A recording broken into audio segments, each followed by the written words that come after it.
ang tawag sa panahon. Kung abihan ka ang atong mga mata, ang matarong buhaton ka.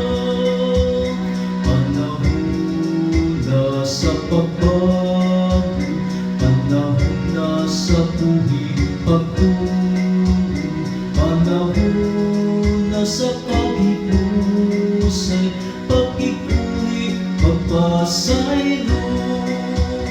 Panginoon nato karon, ang tawag sa panahon.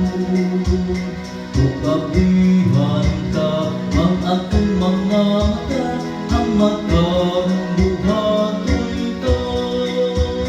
Ang nakanto sa kawadon, nagpaabot sa atong pag-unong. Ang ngayon tang panimuhang kauswagan na tawhanon.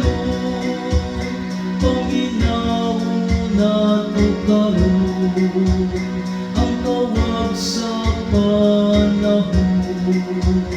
Kung abihan ka ang atong mga mata,